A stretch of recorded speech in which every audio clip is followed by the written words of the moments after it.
Hello, my name is Jenan Kanono. I'm the team leader at Jonaki Holdings Limited, where we get to serve you. So if you have a financial challenge, if you have a money problem, if you want to scale up your business, we have you sorted.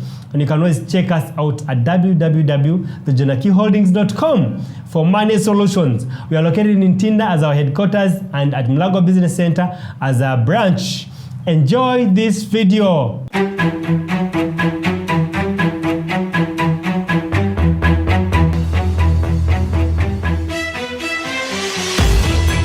I want to share with us the genesis of money lending business.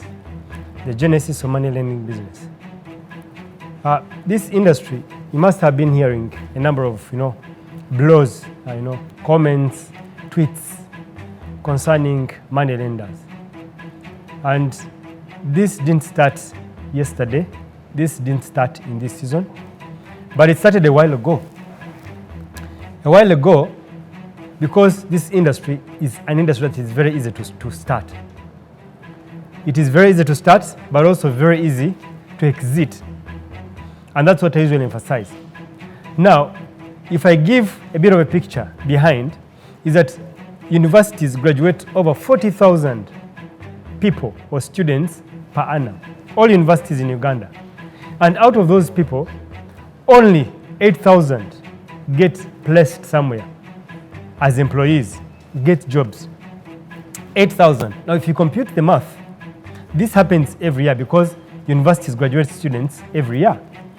If you compute the percentage, you're looking at 80% of the students that don't get employed anywhere, which is a huge number. 40,000 and only 8,000 are employed. Now, they have a deficit of about 32,000 who are not employed. And the easiest thing most of these guys can actually do is that look to their parents or look to their relatives, pick small monies of 10 million or 20 million and come and start lending. Now realize that over 80% of the lenders, especially the small lenders, are below 30 years of age.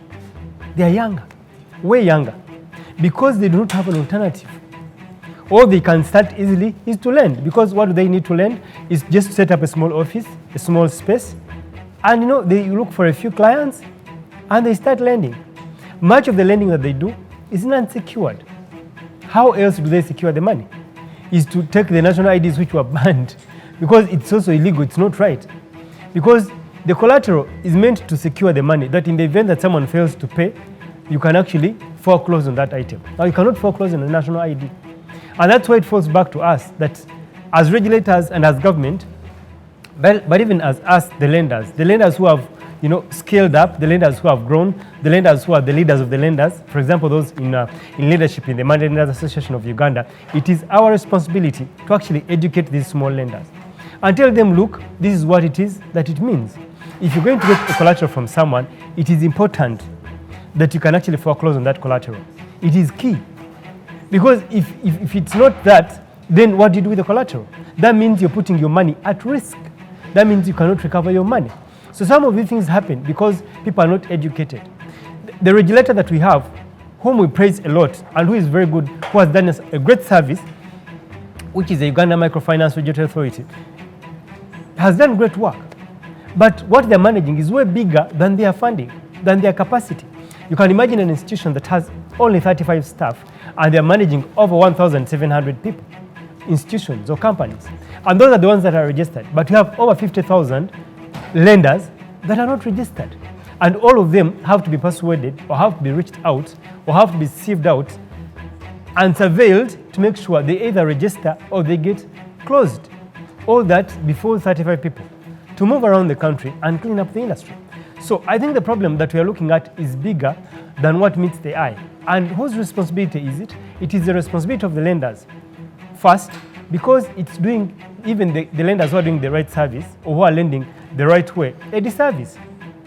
It can even cause the closure of the industry. It can cause the closure of the industry. And who loses? It is us, the lenders, who lose. So it's first our responsibility as lenders, one, to persuade the people who are lending, even if lending small, how can they scale up? How can they formalize? How can they step it up? Because if you start small, you shouldn't keep small.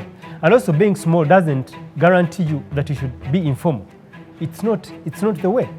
It's not the way. You're meant to actually keep growing. So it's our responsibility. It's our responsibility to grow and make them grow. As we grow, make them grow, mentor them, because most of us started at that level. Most of us started at that lower level. So you ought to support them. And you're looking at the informal ones, you know why it becomes very vibrant, or why any atrocity that is committed becomes very vibrant, is because the number that is not probably registered and even regulated is way higher than the number that is regulated.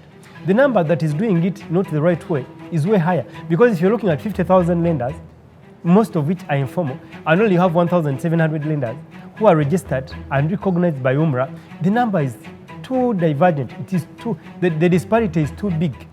But even the number that is informal and unregulated is way higher.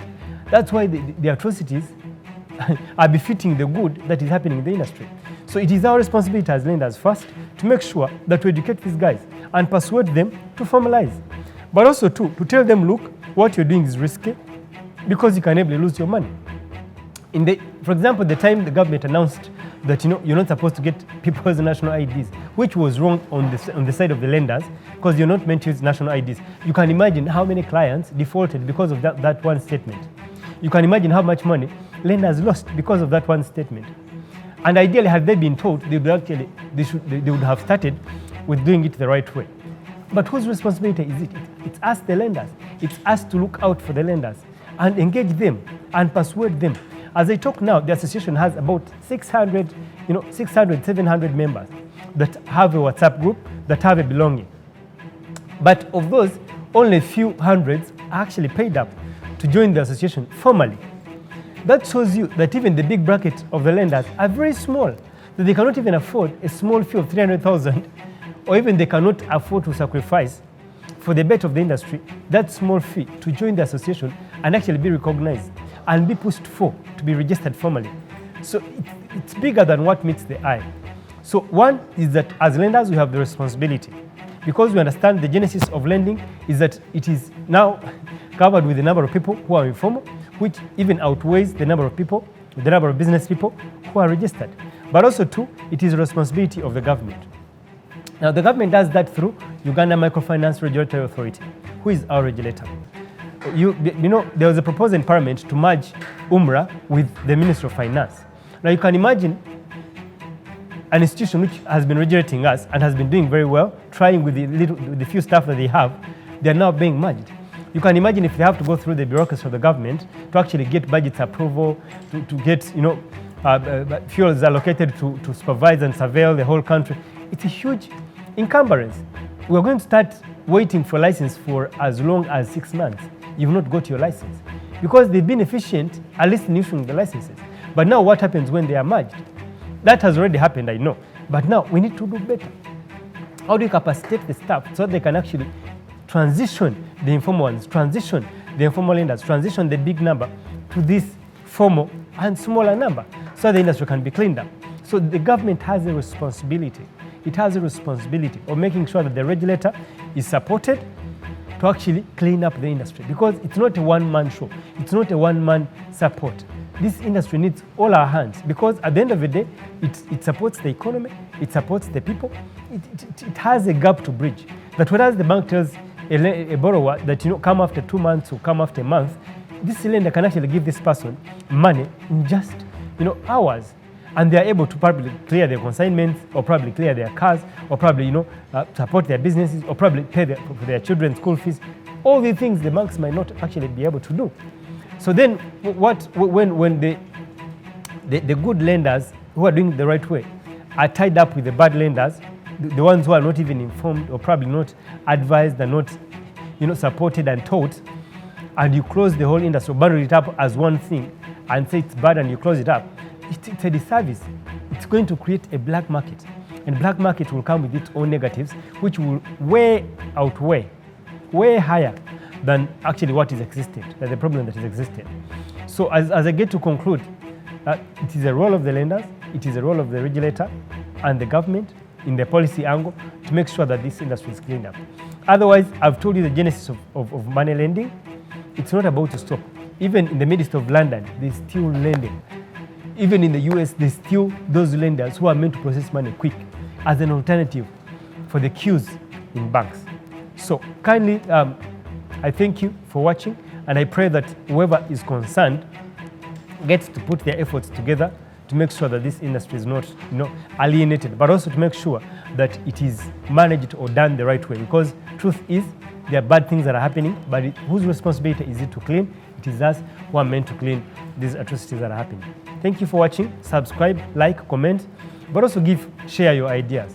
I'll appreciate that. I speak also as chairperson of the Uganda Moneylenders Association, or Moneylenders Association of Uganda, who was voted in August 2024. So I pray that we work together to support this industry. Thank you so much, and God bless you.